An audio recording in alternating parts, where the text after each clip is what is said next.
meeting to order. Would you join me in pledge allegiance to the flag? Pledge allegiance to the flag of the United States of America and to the republic for which it stands, one nation, under God, indivisible, with liberty and justice for all. Can we have a roll call, please?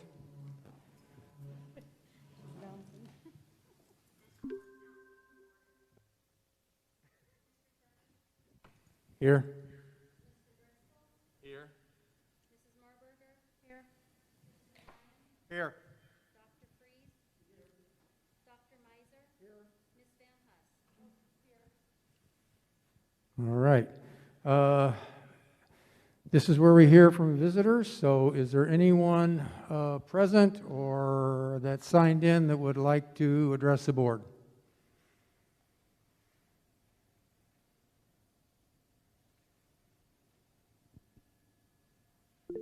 Going once? I would. All right.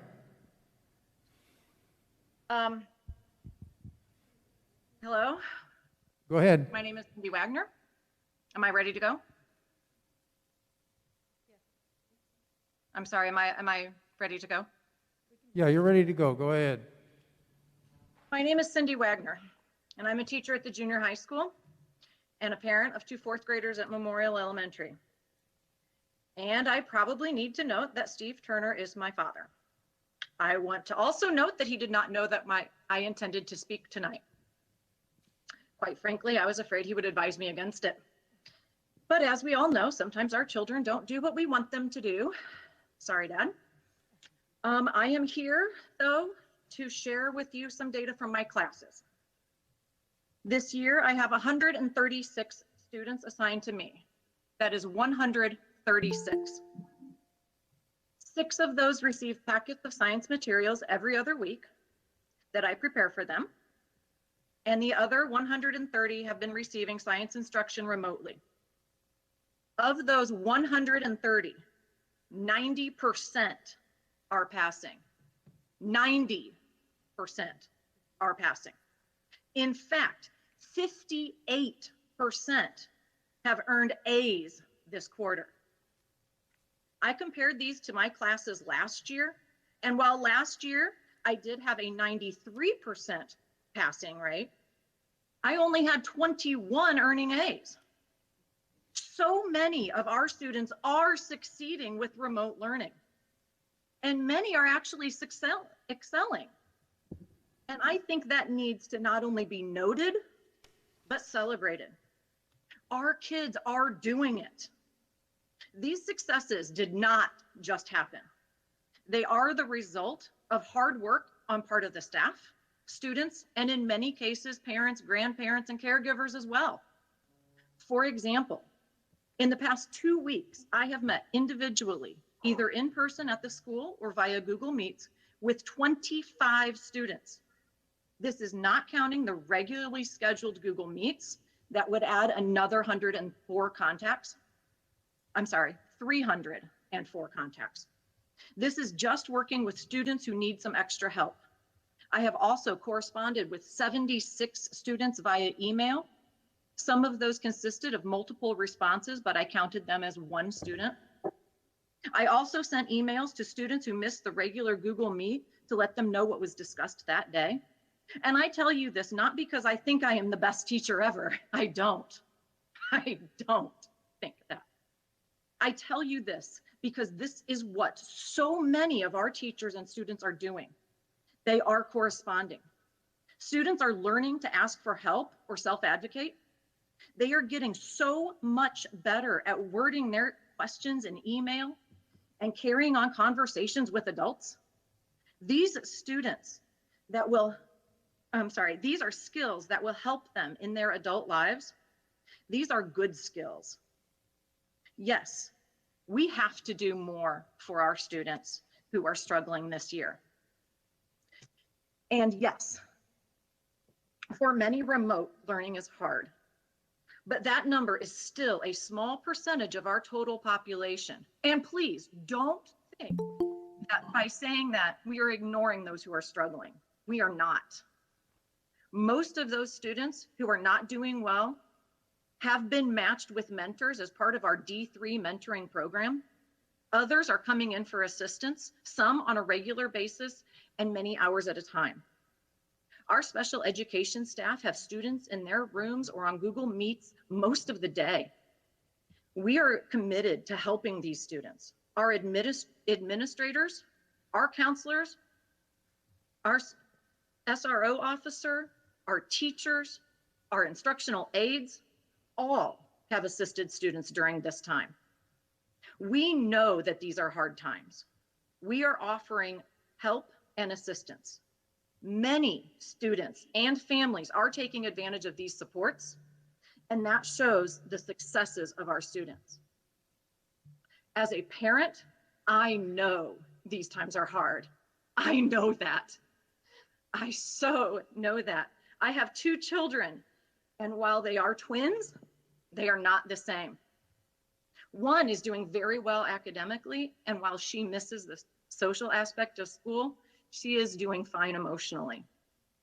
The other has struggled with remote learning, both academically and emotionally.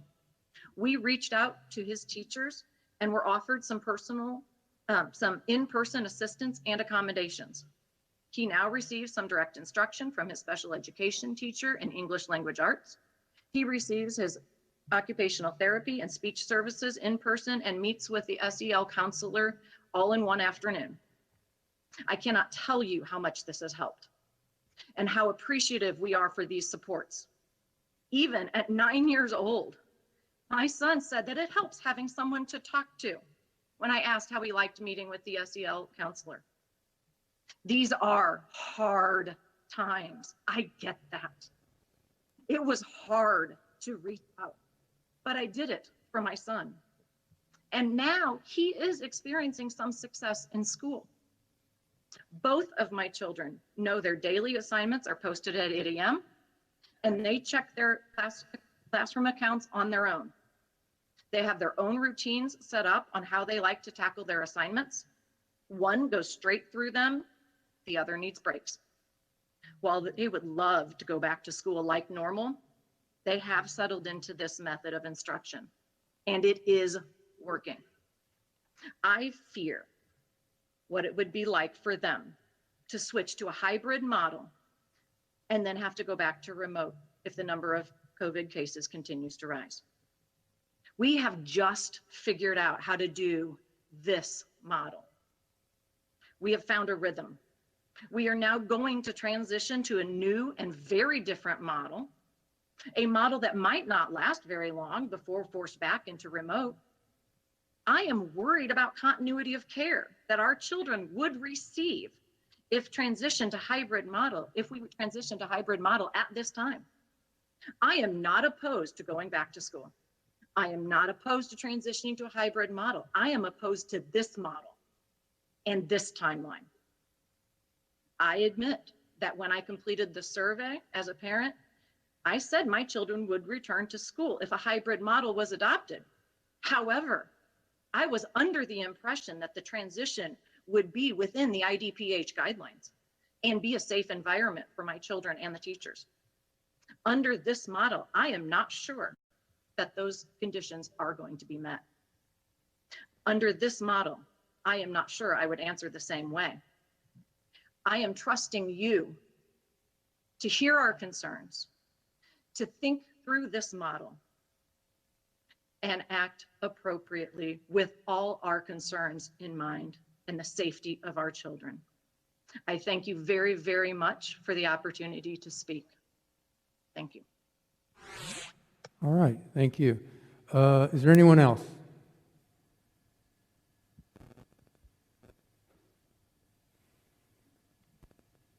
Okay, my Google Hangout buddies, is there anybody else?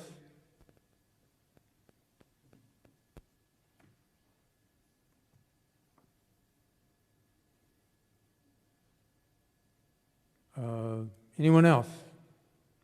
Going once? Going twice? All right, we will close that and we'll go to communications. Thank you. Today is Principal Appreciation Day. And at our meeting, if our principals that were able to attend would please stand and be recognized. Mr. Eric Bruder, Mrs. Lakin Puzzi, Mr. Matt Hutchison, Mrs. Anita Brown, Mr. Michael Edwards. Thank you. Our two other principals had prior commitments this evening, but they too are standing in our presence. What we would ask is that our community each commit to doing a good deed sometime this week in honor of our principals. We're looking for a ripple effect that will surely show our appreciation. In October, we celebrate Principal Appreciation Month to honor the tireless efforts and contributions of our school leaders. During these unforeseen times, school leaders are working harder than ever to find novel ways to connect with students, feed students, secure Wi-Fi for families, host and attend and share virtual meetings, lead teachers, and so much more. The list is truly endless. Our principals step out of their comfort zone to help all through these struggles. We believe our schools will be better in the tomorrow than they are today because of their collective efforts. Please join us in celebrating the leadership of that our principals exemplify.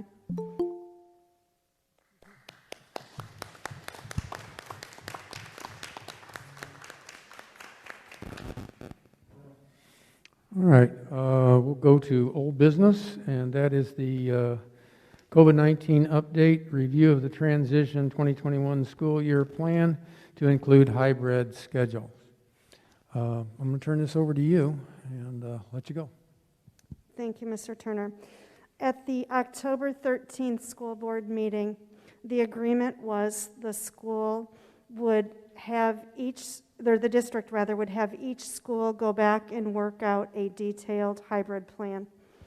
And what they would do is bring that to the district leadership team this past Wednesday. That has occurred, and the agreement beyond that was to share the plan at this public meeting. So that's what we're here tonight to do.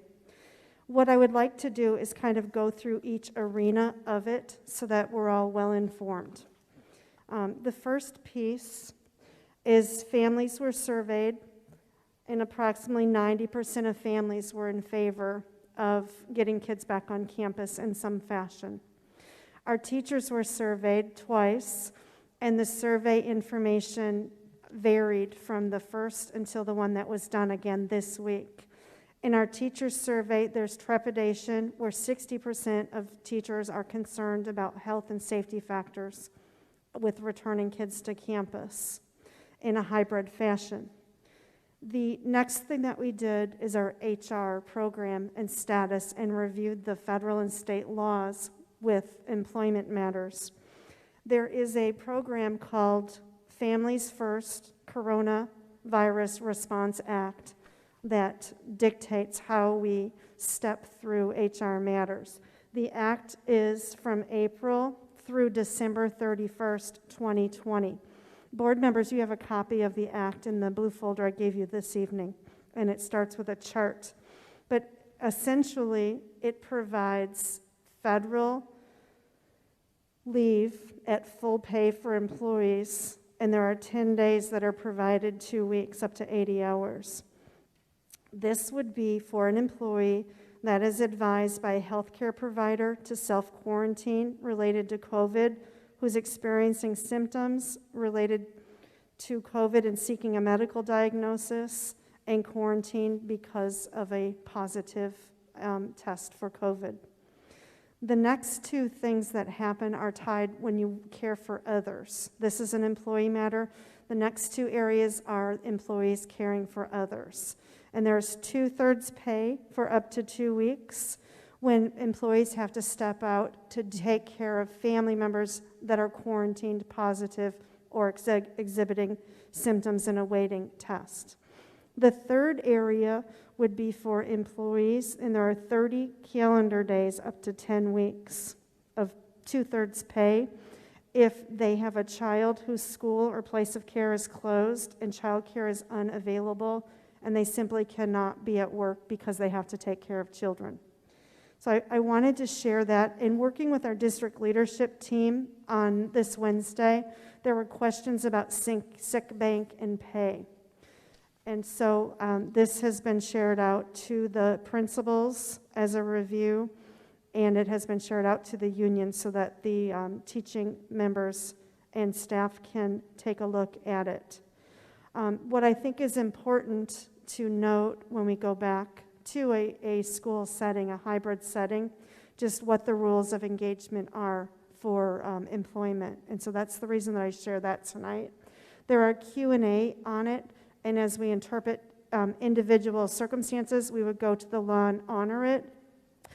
And my big question and conversation with the teachers is, if we take the 10 days and we're put out because of an exposure on quarantine that's dictated by the health department, and we've had that in our district, and then I come back and I get the coronavirus, do I have to use my sick days?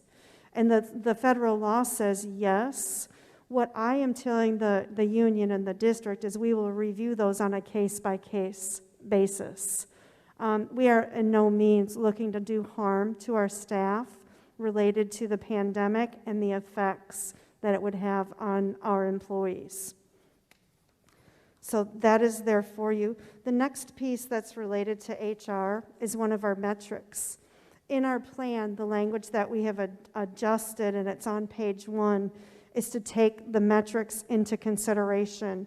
And that would be what's put out by IDPH and also our staff. And as we talked before, we have to have enough staff in order to conduct business. So if our staff numbers are not healthy enough, we can't recommend bringing kids back to campus. Currently, and we have been posting these on a weekly update on our website, we currently have 7 quarantined, 0 positive, and 1 pending.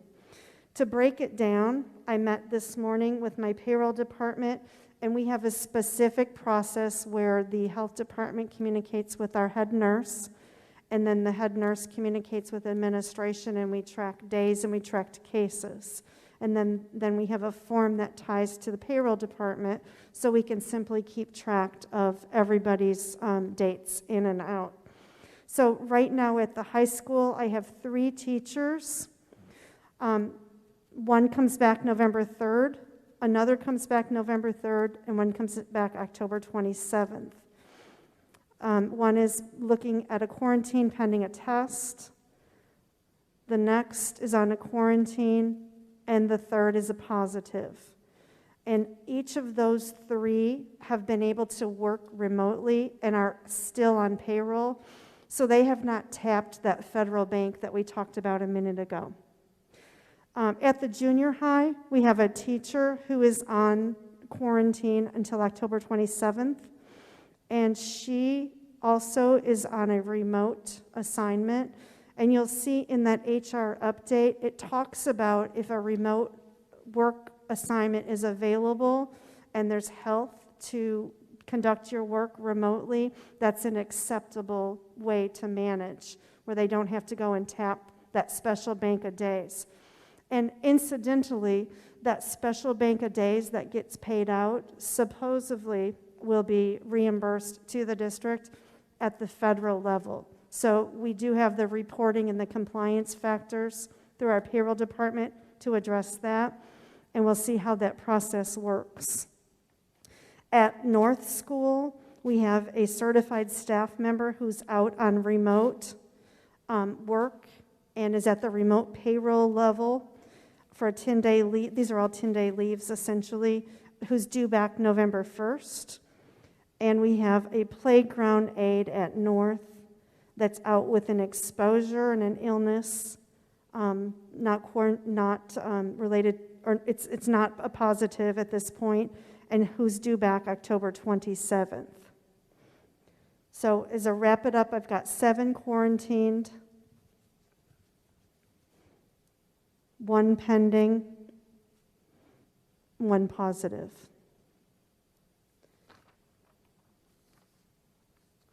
Are there any questions related to HR, that piece of it, before we move along?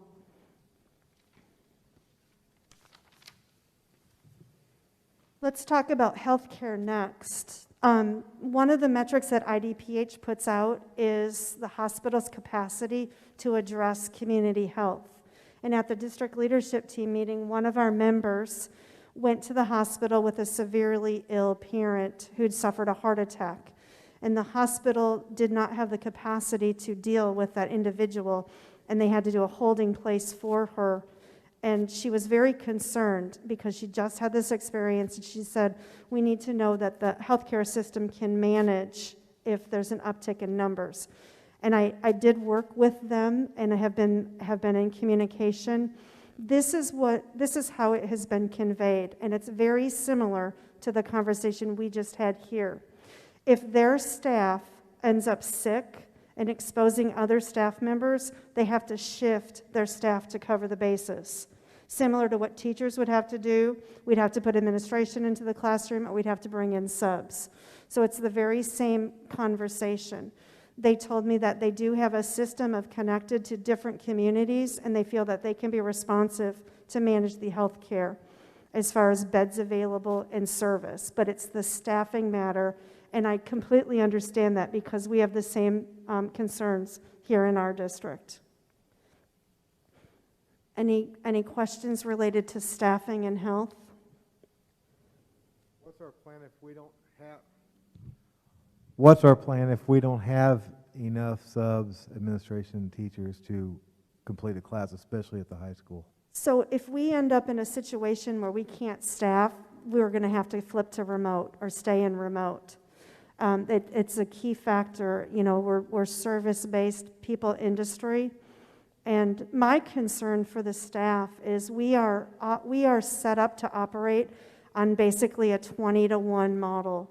So generally our class sizes, they're a little bit under that, I think about 17 to 18 children, but for just this conversation so that it makes sense. 20 students generally to one adult. And right now it has looked a lot different. I know Cindy, who spoke as our first educator and parent here this evening, she said the hours that she's putting in. So our teachers have been flipped to a one-to-one model, and it's set up as a group to one. And one of my concerns from an HR perspective is they are working tirelessly and many, many hours in order to do the one-to-one services. And so one of the concerns that I have is getting back to a model that is what makes more sense to utilize their time more effectively. And we can talk about that as we look at the model later, but it is simply not sustainable for one teacher to individualize and individually meet with, if it's 20 kids on their caseload on a daily basis and a weekly basis. It's an incredibly difficult challenge. And at some point, we're going to really burn people out. As I look around at the staff and I look around at the teachers, we may be pretty close to that, and it's concerning to me. Because as you know, once burnout hits, then health factors kick in, and we already are in a pandemic situation. So as whatever decision we as a group make, it's important to me to look at the health and the protection of the health for the staff. Any conversation tied to health or HR? Okay, the next piece is, this is just on a personal note, and I think sometimes it's hard, especially this year when I haven't had enough communication face-to-face with a lot of the public and a lot of the staff just because of social distancing. But I personally have been affected by everything the pandemic's thrown out. I've been sick, I've been quarantined, I've had tax problems, my husband's been furloughed, my daughter's been furloughed, my daughter's on remote instruction, and the Wi-Fi needed a boost. It has been extremely challenging, and I don't often share a lot of my personal information, but I think it's important from a humility standpoint to know that I'm not aside from this problem. I'm in it, and I'm as big a part of what we've experienced and our community's experiencing as any individual. So I just need to share that. The next thing that I want to share is the importance of the work that we do with gathering input from others. And it's the same conversation. We have not been able to have a lot of group meetings and a lot of face-to-face interaction. But we have had emails, we have had phone calls, we have had home visits, we have had mini forums, and we have had parents in. And the information that's been shared, in addition to publicly here at board meetings, we've had quite a bit of community input. That information is all collected, analyzed, discussed at the proper channels, and incorporated into the plan. Now, we are not able to accommodate every single comment and every single request because this is a puzzle we're putting together, and it has to incorporate the care and concern from pre-K all the way through 12, and from teachers and aides and custodians and food service personnel and administration and board members. It is a very, very complex puzzle to put together. And so when there is input and it does come forth, it is considered and it is rolled into the whole picture. And we absolutely could not function without that input. As you know, our schools are set up with leadership teams. That's the point of contact for all teachers to their leaders, and that's the point of contact where parents are closest to the teachers, and that comes to the principal. And then together as a district, the district leadership team comes together. And it has the practice of collaboration. So it's not a vote system, but it's everybody in the room. You pull all the factors together, and you try to solve the problem with the best answer given the circumstances. If you take a vote, that is not what a collaborative process and a consensus is. It's what's the best we can do given the circumstances. And that's how our district leadership team has worked. Now, we have made a concession on that team, and that team was originated because of our underperforming status of special education students and a directive from the state board and a learning partner that was placed with us. And so that is how the district leadership team was formed. And it was formed a year ago, and it has been a very functioning piece of the district. And people do have input, and we do value the team members on it. So I cannot downplay that enough. This particular situation that is COVID and our response to it, we have included ad hoc members as needed on that team. We've included union representation, board representation, and we pulled in our head nurse. Now, they are not members of that committee, but they have been participating. And I do not want to see divisions begin in our district that tear down that learning process and that collaborative process because of any divisions. The reason we added ad hoc was so that we could have the best information from multiple perspectives. So I think that's really important that we need to put that out there, the process. The next thing that I want to talk about would be neighboring schools and lessons learned in the field. One of my colleagues works in the Carbondale School District, and we keep in touch, and I know that they have been remote. And so I called him this week because they are in a region where the governor has pulled back from 4 to 3, and so they have some mitigation steps that they need to follow. Well, Carbondale also went back hybrid from remote this week. And so I was very, very interested from our district's perspective, knowing that this was the conversation on campus this week. And what I learned was they had quite a few people request that they wanted to be back on campus in a hybrid setting, But in reality, about 40% of the children returned to on campus, and the other remaining percentage stayed remote. And so that's something I think that's very important to this conversation. Because what you're going to do when you move from remote to hybrid is you're going to essentially have an additional or perhaps another way of putting instruction out there, and it's going to look different. And if we go back to what Cindy said at the beginning, who's a junior high teacher, she's got kids in a rhythm, and there is a system in place. Moving from remote to hybrid disrupts that schedule and that system, and it will be a restart. The next thing that we have to recognize in the hybrid to remote structure is we still will be managing COVID quarantines, COVID positives, closures, classroom closures. We will be managing the in and outs of this. The administrative team understands that there really are no boundaries to their time and to the focus they have to put into that, and they are willing to assist the community and the schools in doing that. The community needs to understand, though, that that's a very fluid process. And while if we decide to move to a hybrid program, that is a fluid decision, and it could be disruptive because we have to make adjustments based on the health of our staff, our students, and our community. And that sometimes cannot be as pre-planned as everybody would hope. The timeline is another factor that I think we need to discuss.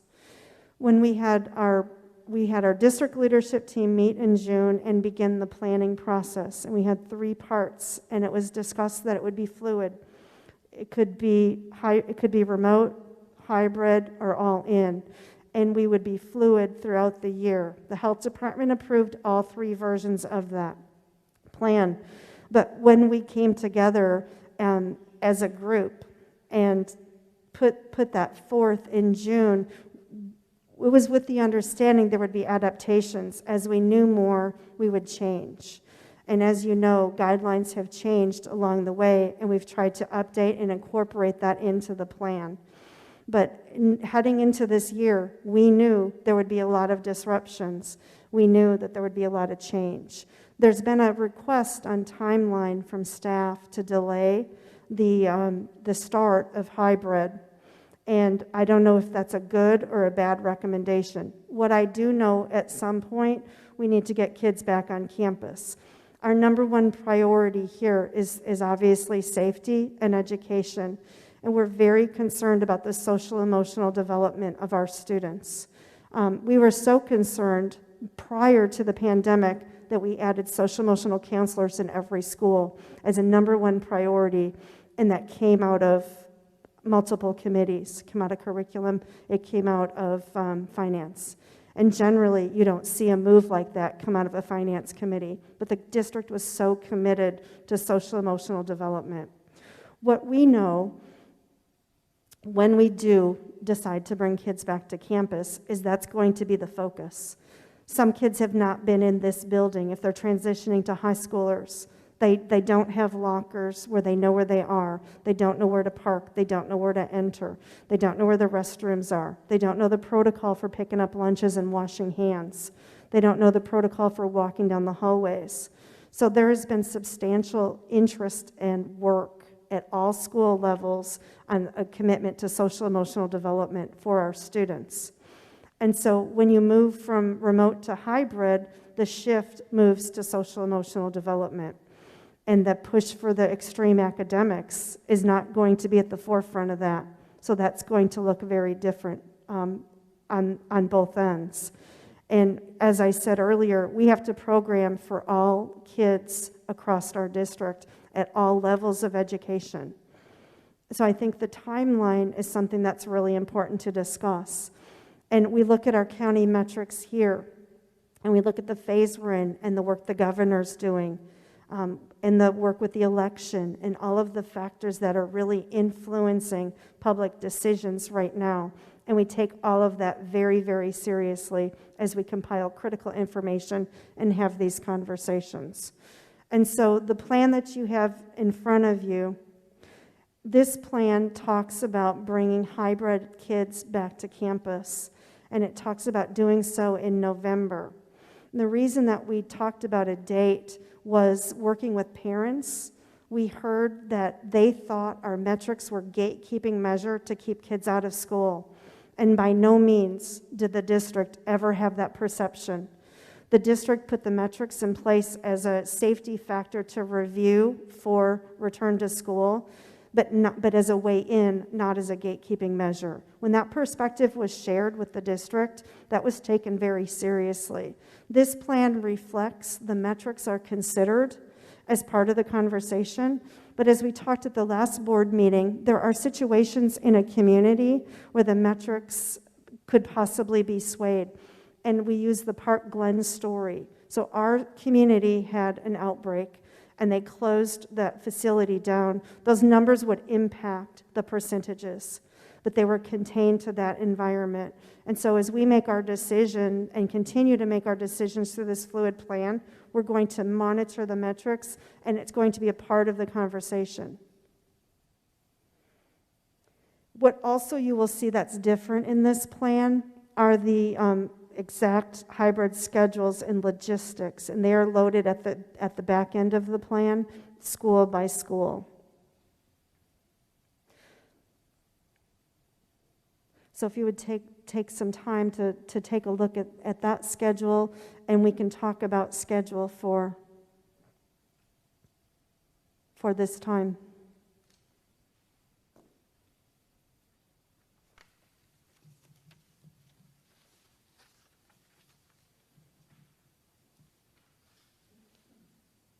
The schedules begin at page 15, and they're just in age order. You'll see Central's hybrid learning plan first.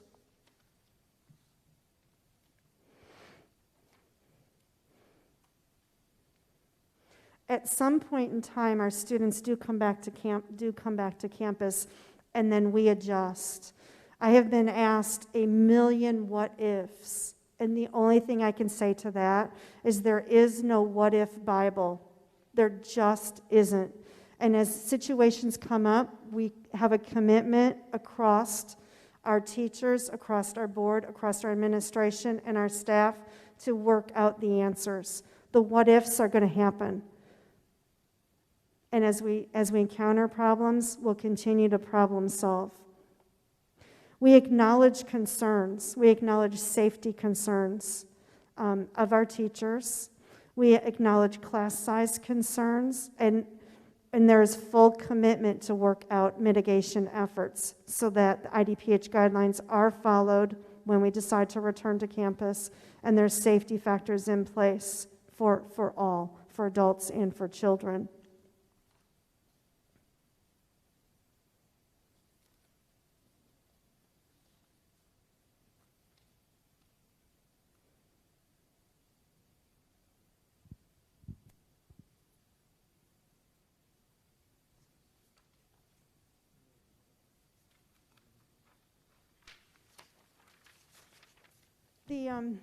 There's a huge paradigm shift right now that I think it's important to bring to the table, and it's related to health, and it's related to school attendance and nursing.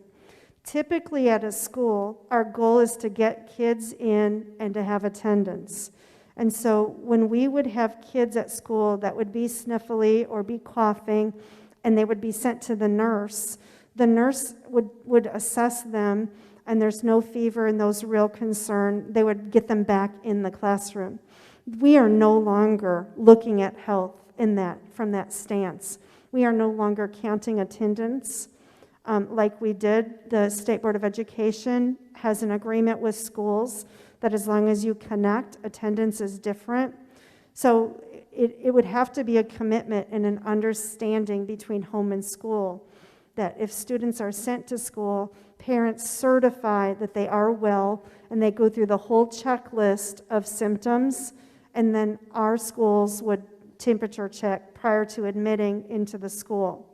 The next thing that's important to know is we have isolation areas identified at each school, and if a situation arises midday when kids are in, we've got that conversation already started on how we are going to react and make sure that they are isolated from the rest of the group so that the mitigation of illness efforts is contained. And those are things that had not been part of school practice to that degree prior to this pandemic.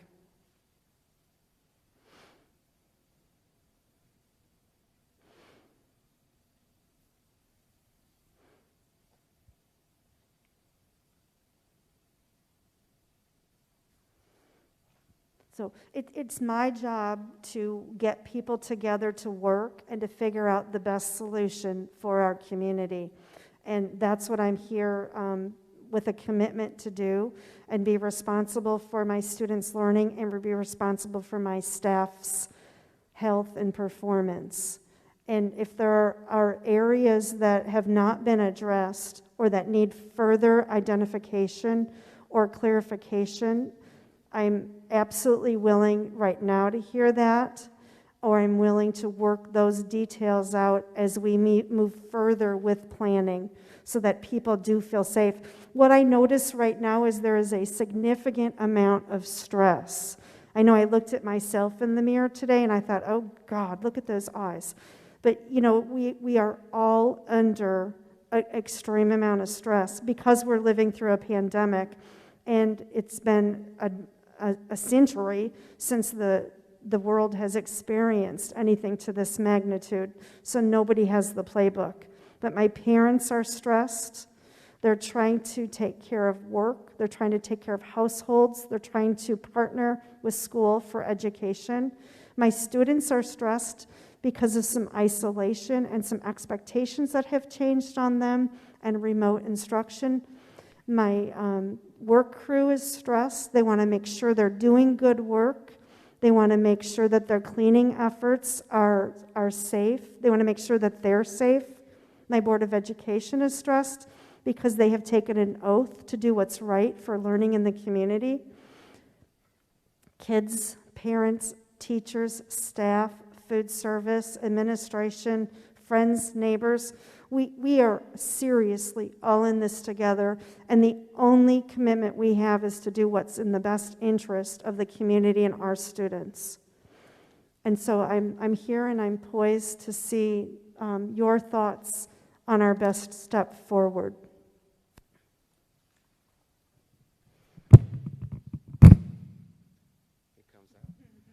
I think you've done a very, very good job with the outline that you have in place. I think we all need to realize, too, that it is an outline. It's going to change on day 1. It's going to change on day 10. It's going to change on day 90. It's a working tool, a fluid tool. We all agree. I think we need to get the kids back in school as soon as possible. This is a plan to do that. Everything else is fluid. This could change in a week. This could not change and be perfectly good on the 12th of November. We don't know, but we do need to get kids back in school, and status quo remote is not where we need to be.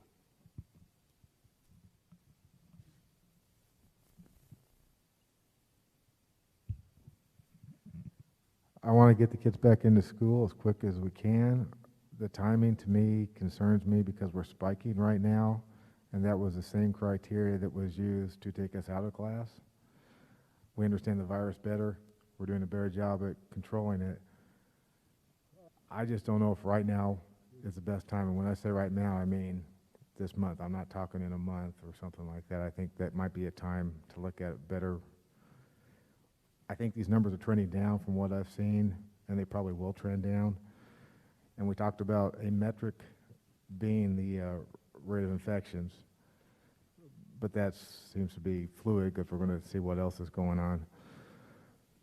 I don't know if we should have some more strict guidelines on what we think would be the criteria to go back or go back into remote.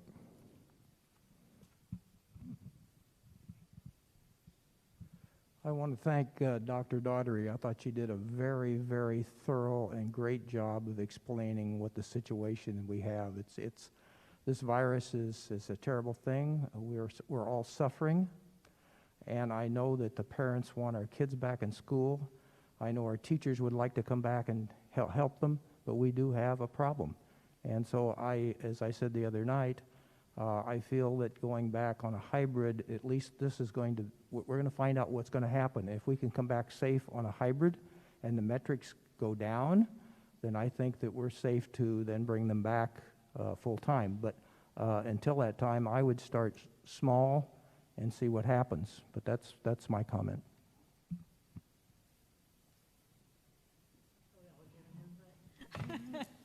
These two over here are afraid of the mic, I think.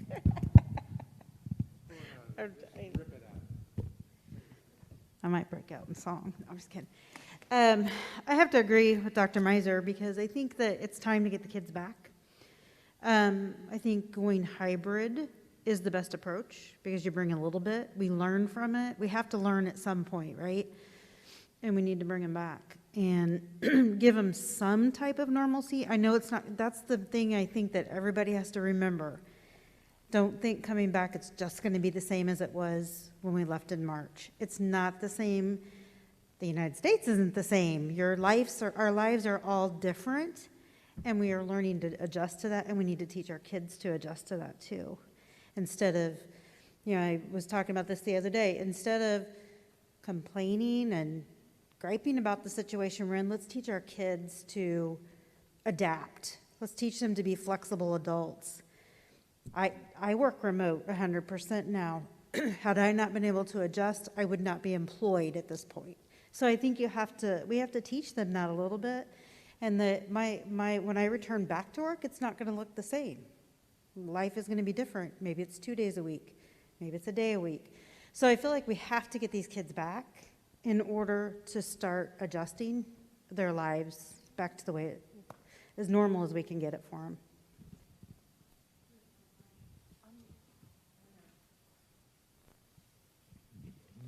Yeah, I want to echo what everybody else is saying, is that how Dr. Daugherty has done, and the leadership group has done such an excellent job of putting this together. And certainly it'll be in a state of flux.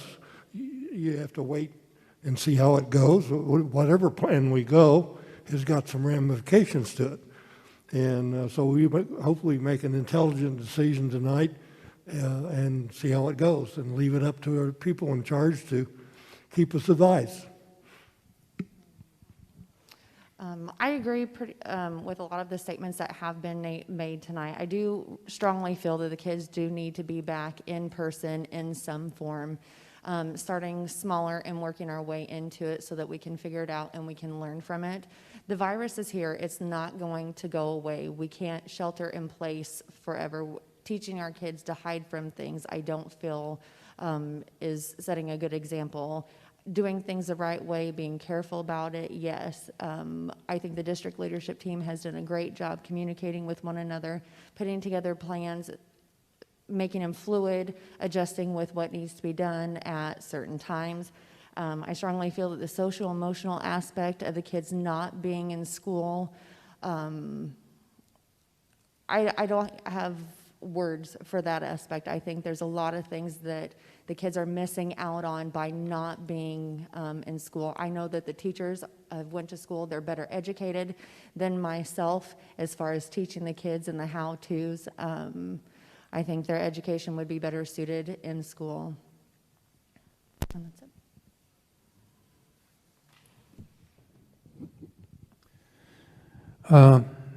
Yeah, this is a tough one. Every other week, on Tuesdays and Thursdays, I sit with the twins, and as you've heard, one does really well, one doesn't do so well. We've been through the holding in the lap with tears all the way to now, hey, I got this, get away. I want to do this the safest way possible. I don't see how we can make anybody happy with this process. This is going to be a hard vote for me. I'm really broken between which way to go here. I see a lot of social, emotional damage in the staff. I see a lot of stress out there. I'm not sure which way it's going to go. I think that one of the things that we're going to have to look at as a board and as an administration is be sure that we have support for our teachers, that they have a support from counselors as well. They're going to need it. They've been working a lot of hours. I've seen the stress on them. I've seen the stress on the administrators, and I feel the stress myself. The only way I can see to go to start back is a hybrid, but we have to be vigilant. And I want to make a plea out there, and I know that all the public is not watching right now, but everybody needs to go out there and plead with everyone to work with us on this. I don't care if you think the mask works or doesn't. I don't care. Kids need to wear it, staff needs to wear it. We need to wash his hands as many times as we can. We need to social distance as much as possible. We know what normal flu does in the school when we're not taking precautions. And we've been to where we've had a large number of students out with the flu. This flu is deadly. And it's deadly to the teachers and to the students. So all I can ask you and hope and pray you will do is that we see more community support than we have in the past when it comes to doing things that make it inconvenience for us.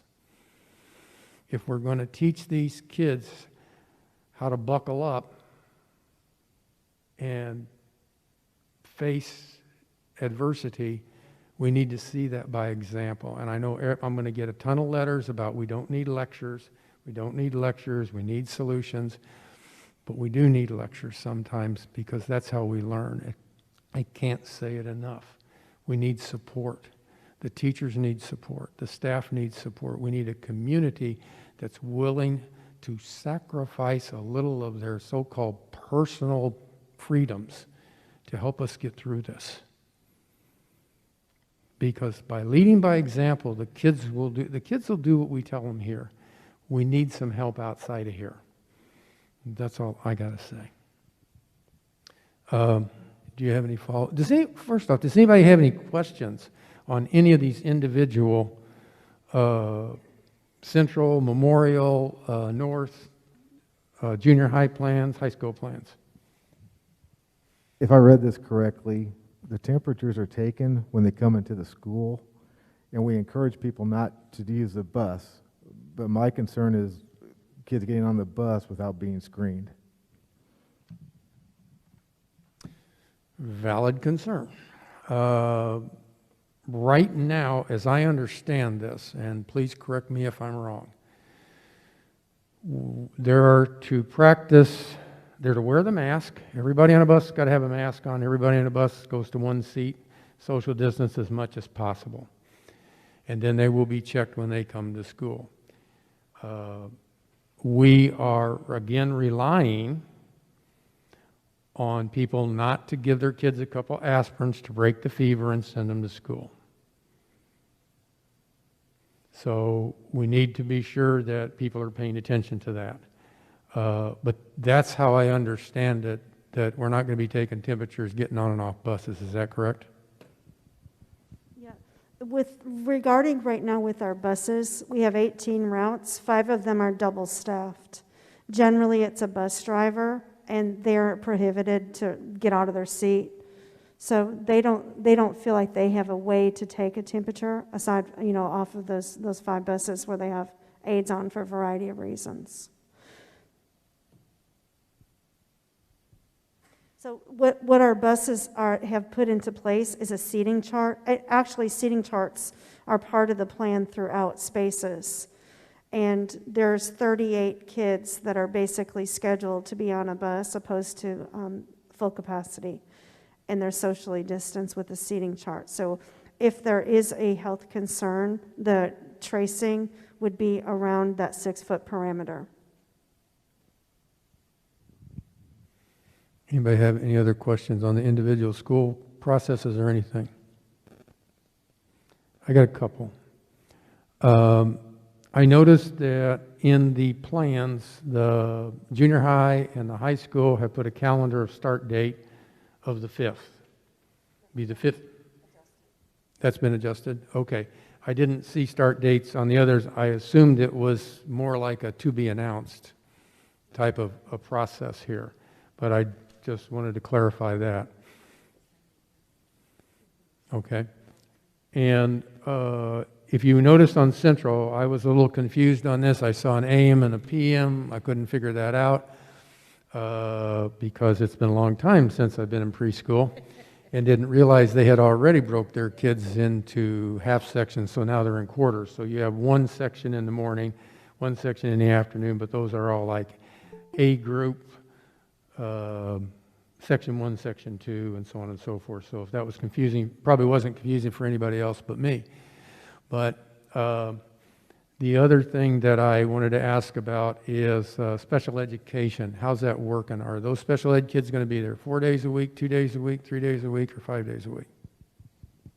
So the direct instruction students that are assigned to a specific small classroom would be here with both cohorts. The students that are integrated into regular classrooms and supported would be in a typical cohort structure. So just for an example, we've got the FACES program that's set up at 3 schools. Those children would attend the 4 days. I'd like to point out something too, that my question I had was answered in this. There's the households with children with different last names. Be sure, everybody that's listening, let the principals know so they're in the same group. I just wanted to stress that because I've had several parents ask that. So what the process that was taken was they split the alphabet in half would be in one cohort, half would be in the other. It's uneven. We've got a lot of families that fall into the beginning of the alphabet. And so this morning, the principals met as a group, and they looked at families and they looked at numbers with an effort. Anytime we set up classes, we look at class size. And so there were significant effort on moving kids and getting to the correct number of split so that it wasn't so uneven across class sizes and across subjects. The only other, I can see in the elementary, none of this is easy, so don't take this the wrong way. I can see that it's a bit easier because you're not moving from class to class in, say, elementary and that. So I would just like, if you could address how you're looking at the Group A and Group B and junior high and high school, because they're going to be moving from classes to classes and the class passing periods and that. If you could just elaborate on that just a bit, I'd appreciate it.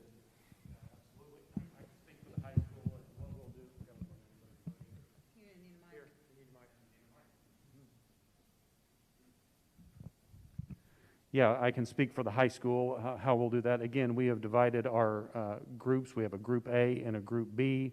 Right now, we have 384 students for Group A, 401 students for Group B. When the students come to their first hour of class, that class is 57 minutes long. When that bell rings, there is a 4-minute passing period, just as normal, and there will be arrows on the floor. They'll move from class to class in an efficient manner.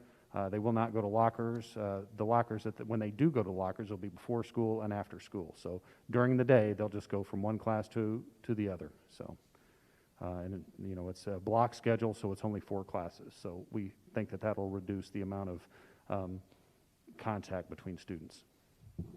Matt, would you please discuss how meal distribution and meal programs going to work? Absolutely. Speaking for the high school, we'll start with breakfast. When students arrive here at Taylorville High School, they'll come into the cafeteria. Doors will open at 7:45, and we'll be able to begin serving breakfast at that time. So students can be in here, and there'll be a 15-minute window that is allowed for us. So they'll eat breakfast here, some will, and then at 8 o'clock they'll go to their first hour class. We have a 15-minute window from 8 to 8:15 when they go to class. We'll have other options if students would like to eat lunch in class. They will have that option. So again, You mean breakfast? Excuse me. Thank you. You're also going to have breakfast cart stations. Thank you. Yeah, strategically. Yes, ma'am. And the idea behind that is if they eat breakfast here, some of them will choose to do that. Others will eat breakfast in the classroom. That'll be reduced numbers. We think that will assist. When it comes to lunch, at the end of the day, students will be released at 12:15. There'll be specific exits that they'll be able to leave to go out to the parking lot, to the buses, what have you. And we'll have lunches on carts available for students to take there. And I believe the junior high also has a very similar plan to that as well.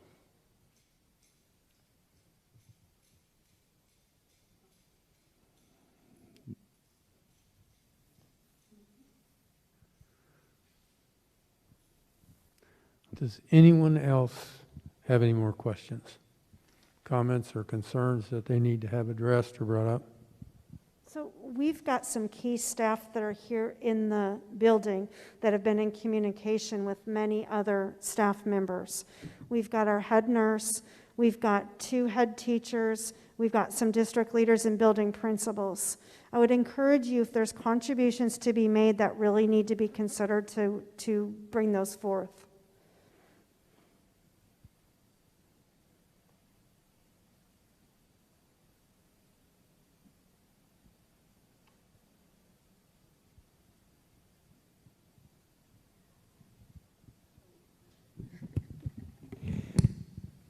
Hi, I'm Jenny Moats. I'm the head nurse. I think I just wanted to, first and foremost, kind of reassure everyone that the nurses in the district, we have always been planning from day one for an in-person style of learning. So we are ready on the health side for whenever you guys decide to bring the students in.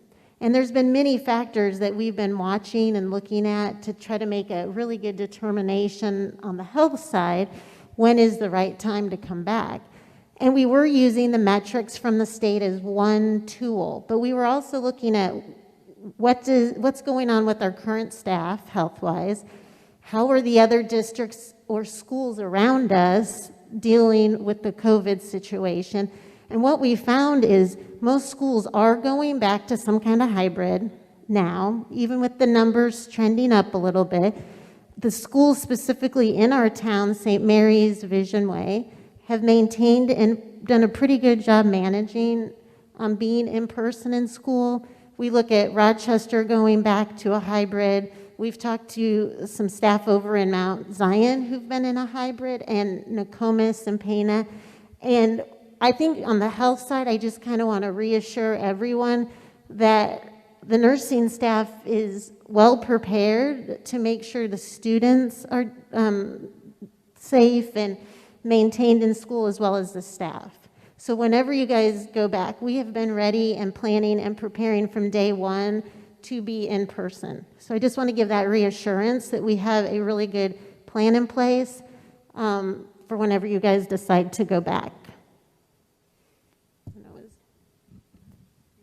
Thank you, Jenny.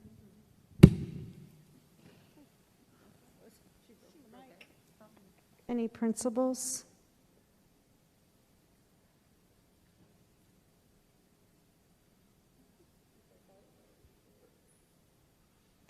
I really think it's important. It's a very heavy decision, and the more input we have, I think, is key.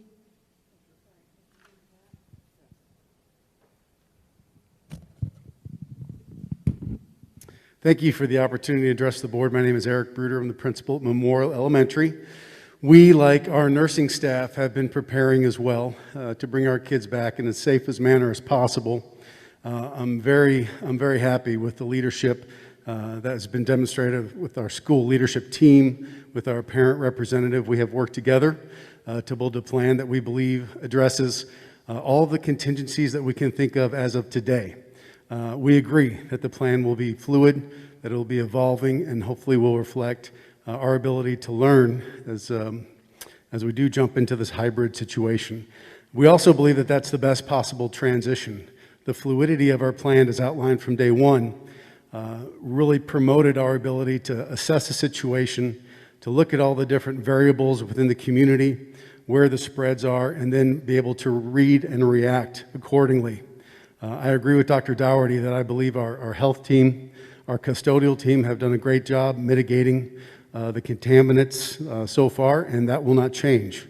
We've also been very transparent as a district in reporting each and every case, and I'll just say that I fully support that type of transparency. That's rare. So that, along with the planning with our SLT team, with the support from our non-certified staff as well, I think that we're well prepared to mitigate COVID and bring the kids back in and really address those social and emotional concerns which are paramount throughout the district and our community. The transition to curriculum and standards-based instruction will happen as well, but I think that's secondary to SEL health for kids. So I for one, feel very comfortable with this. I know not everybody does. Principals, we're not dismissing that at all. We're just pledging to do our best, to work together as a team and continue to grow through these challenges and adversity. That's our pledge, and we will be transparent as well. Thank you, Mr. Bruder. Mr. Bruder brings up a very important point where he talks about staff comfort level and concerns for their safety. Nobody wants to go to work and get sick. I don't want to go to work and get sick, and I don't want any of my employees to feel that way and to be experiencing that. However, anytime we walk out of our homes during a pandemic, we are faced with running into the virus because its job is to spread. But one thing that we've done and came up with just recently is the communication of this. Oftentimes, our custodial staff does things that go unnoticed. So we've just created a checklist, and it's been laminated. They're going to be posted at each classroom and each environment, so it updates what has occurred, and that will help tremendously.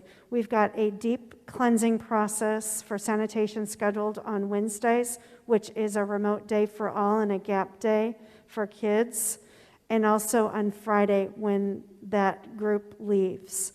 The idea is that the two cohorts don't cross. With half of the students, we want to keep those kids separate from the other group intentionally, and we want to have those deep sanitation efforts. So when those are done, that will be posted and communicated in each of the environments too, to let staff know what has been done in their neck of the woods, because that's really what they need to know.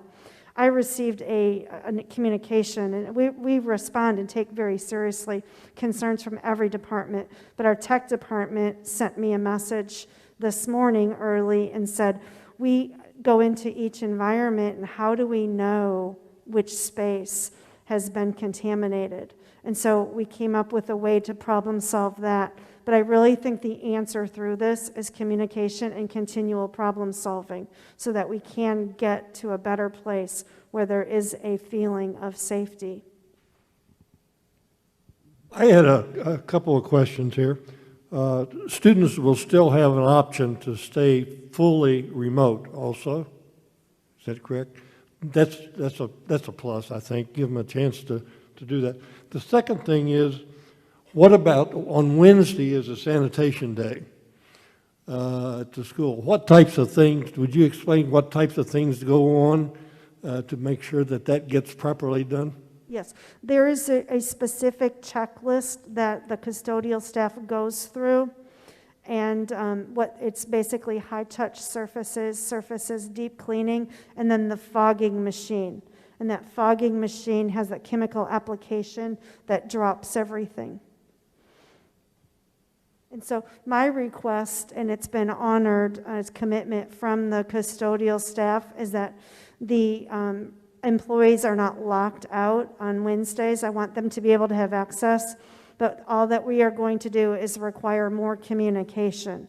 There's timelines when the application is put on that the environment has to be empty, so that's where the signage comes into play, and it'll just simply be communicated in the building, so there's a rhythm, so people can still conduct their work, access their materials, but also have their environment deep sanitized.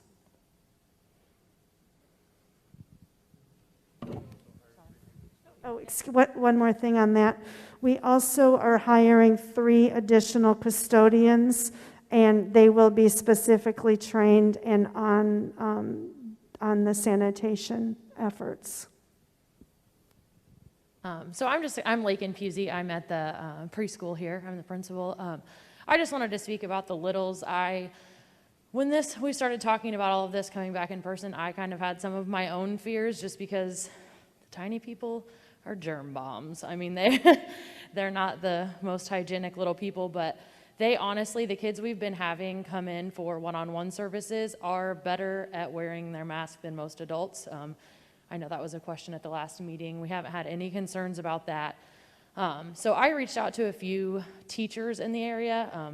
I appreciate admin and school board and everybody's input, but sometimes I feel like we don't necessarily know what goes on in the trenches. And so I reached out to some teachers who did have students in person, And they told me that they felt like it was crazy to come back at first, and they were really nervous about the littles, but that it's been going super well. And even though it's not ideal, like our typical in-person day, that it's been going really well, and it's definitely benefiting the kids more than the remote learning. So I'm excited to see kids back in the building, even if it's a hybrid format. Hey, Lincoln, on that, you said, I know you can't hear me, but you said that other schools are doing, are they at the same schedule? Because it seems like an hour and a half is not a lot. So some of them are doing less than that, some of them are doing more. So I can just kind of explain my rationale for that. Although I wish we could have them in longer, I feel like, so, you know, we do outside play and snack time and things like that. And I feel like those are some of the more heightened fears that the teachers have, is having all of the kids with their masks off, eating in the room. And those are just things we're going to make sure that all of the kids have food. We're still working with food service. We're probably going to do a 7-day pack for our kids. So we're going to make sure that that food goes home, but that's just one of those things that we thought that maybe we could eliminate. Another portion of our day is free choice time. It's supposed to be 60 minutes uninterrupted, and that looks a lot like a lot of kids and a lot of toys. So we were just a little apprehensive about unstructured time, and some of those littles, they just can't sit very long. And I mean, that's not their fault, and that's great, and that's why we love them, but it's a lot more feasible to have them doing structured things while they're there, and we really want to focus on them working in groups and interacting with peers and working on those academic things, because we have a lot of kiddos that are going to go to kindergarten next year, and we want them to be prepared for that. And the snack time, outside play, those things are things that they can get at home that the other things they might not be able to. So that was the rationale for the time frame. And just as comparison, a typical preschool day is 2.5 hours. Yes. So it's a reduced schedule because of their developmental stage. Yes. So essentially, all the other kids are doing 2 days a week, half their normal time, and so that's kind of, we just follow that same schedule. Yeah.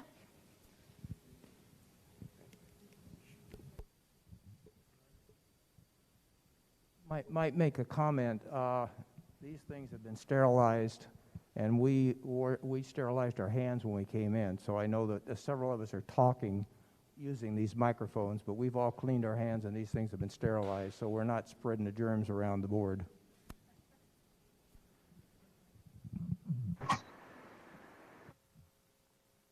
Dr. Dorr, it's Karen Kunzman. Can you hear me? Yes. Okay, I'm in my car. I apologize for not being there. I had plans to go visit my daughter this weekend. I just want to reiterate that my building is definitely a little nervous, but I am fully confident that they are capable of doing the job that needs to be done. I really want to compliment our nursing staff for working with the health department. Susie has been able to check classrooms and approve them by health department standards. And so that's been a big bonus for us. And I want to also reiterate the fact that parent communication has been our key, keeping in touch with parents and partnering with them to do what's best for students. So thank you to our families. Thank you, Karen. Drive safe.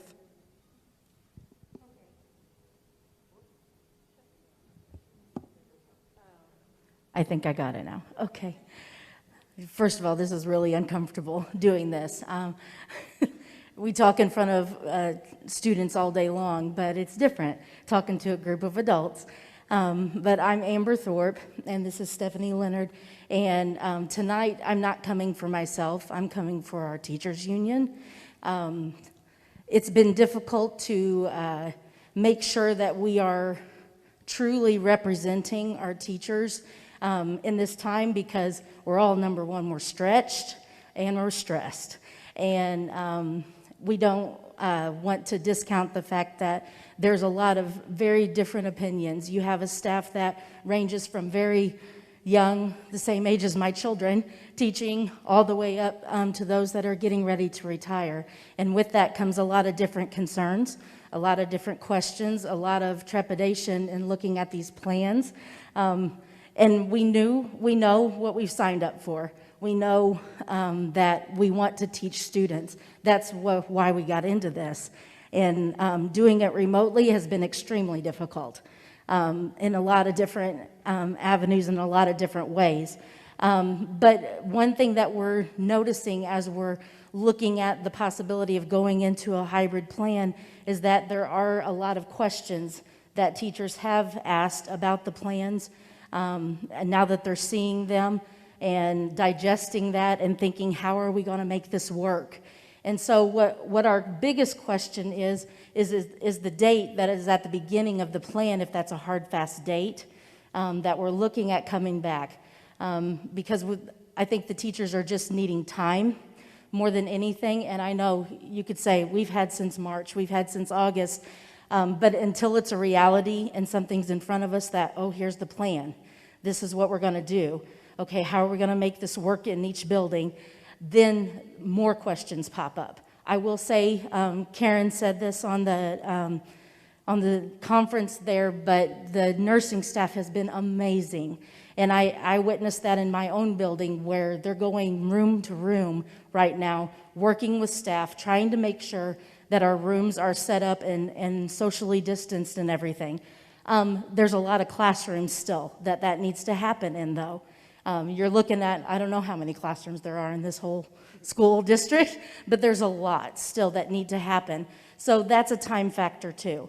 And then we also are thinking about the parents on the other side of it and having the time to be able to get their students set up in whatever the hybrid schedule is until they know whether they're A or they're B, what days they're going to be coming in.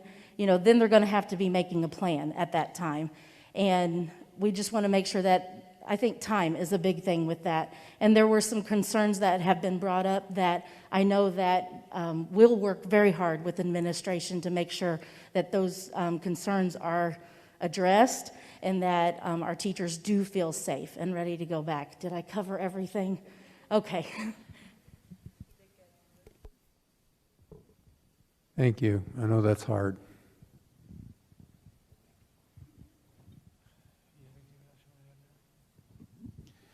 Does anybody else have anything else they'd like to add? I guess the only question I have is, the date is still flexible, is that correct? Or what's going on? Have we picked a date?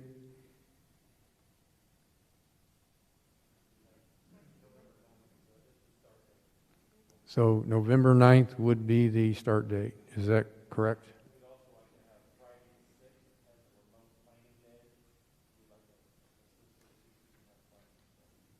Okay.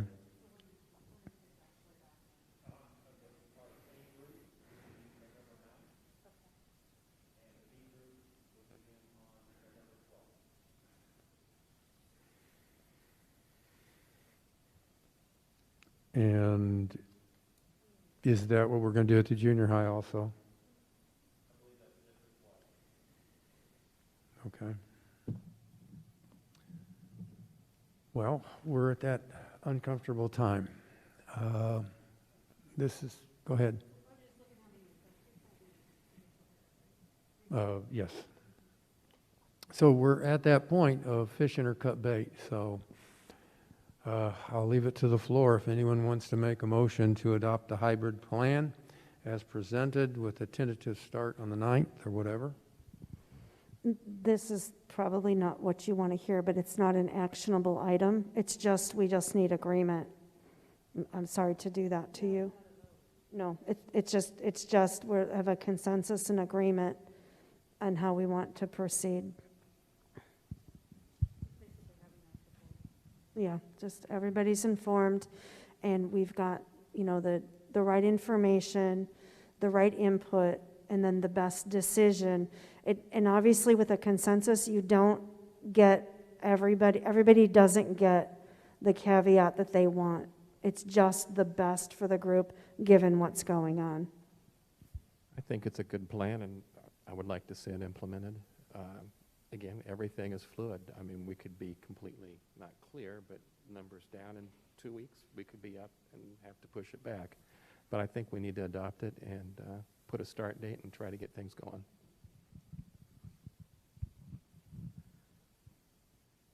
I have concerns with it, but I'll have concerns in a month, I'll have concerns in 6 months. I want to get back to school, I want to do it safely for the staff, for the students. I don't see any way to get around this. I feel a little bit more confident after hearing everything that was said tonight. But I really want to watch these metrics. I know these numbers, you don't know which ones to believe, but the per 100,000 seems to be pretty solid. And I think we need to look at that really close if that starts going up at any time as something to go back to remote. Yes, I think we should move forward with the plan as outlined. And I know that it's not going to happen right away, even though we set up dates, that it's going to be a plan in place, and we will have to work into it just like the virus took us out of it. We're going to have to work into it, and it'll be slow. And even though we may start on the uncertain dates, it may take a while before it's going fluidly. But we have to start sometime. So I think now is a good time to move forward.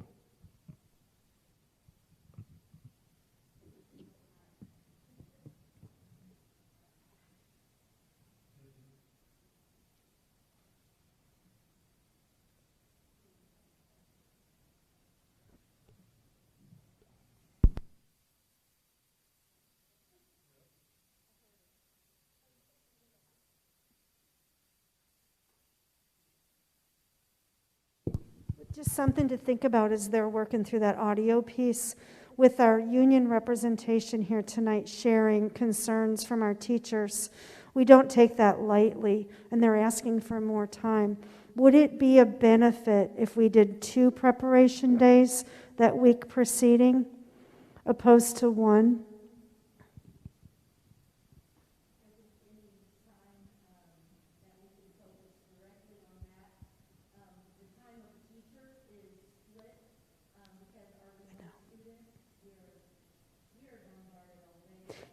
Right.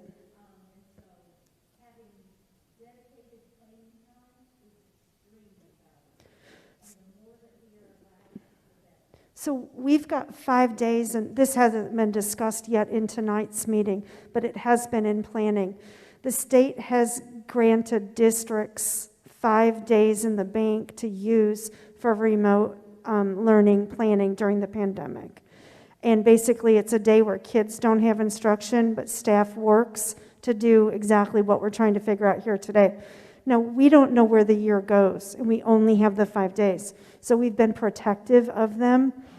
We have a half a day scheduled already, and it would be the week of Thanksgiving where we have parent-teacher conferences. We have that Monday as a half a day for remote planning.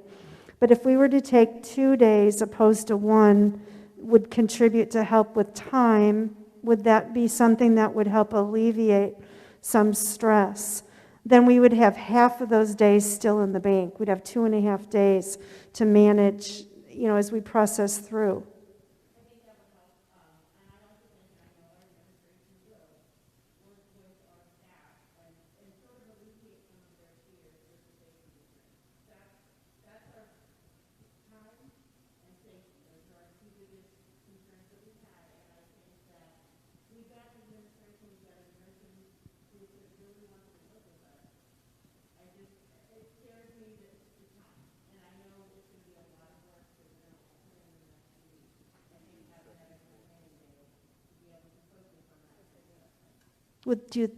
Should we agree to do that as an adjustment?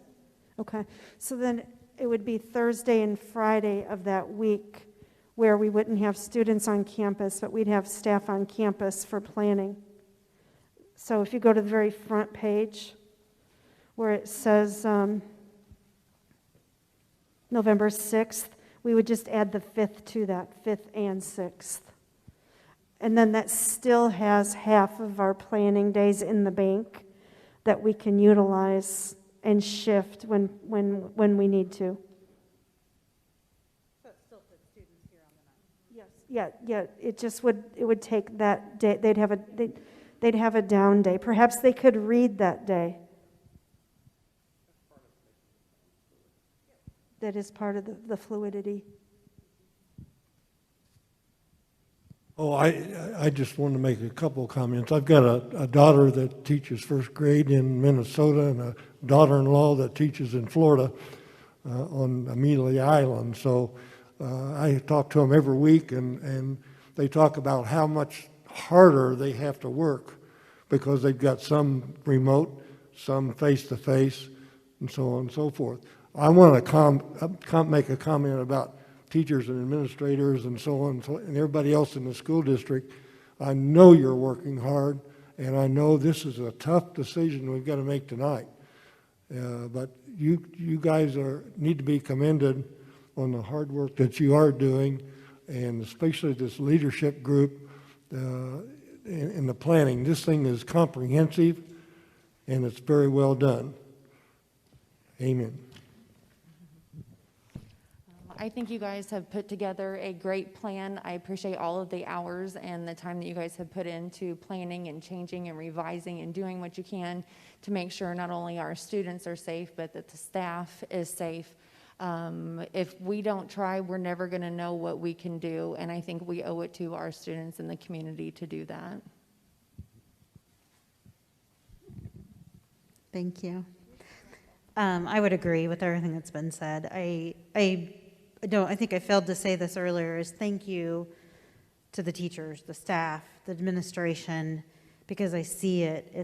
It's wearing down on everyone. And I think that it's important that we get back to some type of normalcy. It's not going to be normal, like I said, but this plan is solid. It's a guide. We have to remember it's a guide, and it could change tomorrow. But we have something, and you guys have worked extremely hard to put this in place. There's a lot of stuff in here, and you've answered every question that I would have. So great work. Kudos to all of you. At this point, it sounds to me like we have consensus in the room to move forward with a hybrid plan with 2 back-to-back planning days, and then that next week with the two groups. And we'll continue to work with our staff on safety and on numbers to support. And my commitment to all of you is to make an adjustment as needed as we work through this. So we're not going to put it out there and go to sleep. We're going to continue to work and to problem solve and to support staff and families and students. Understanding that no matter what we do tonight, it's got ramifications. But this is a very comprehensive plan. I make a motion that it be approved. Okay. I don't want to disappoint you, but we're just going to do a consensus and not an action item. Just a consensus of the group to move forward. Okay. It's just procedural. All right. And I didn't get to comment, but I'm going to go ahead anyway. Yeah, I agree. I think we've covered a lot of territory, and I have a lot of faith in our administration and our teachers. I think you guys will figure this out. And I know this is hard on everybody, but I want to thank everybody for their participation, and we have listened, believe me. So with that, we have a motion to adjourn by Trish.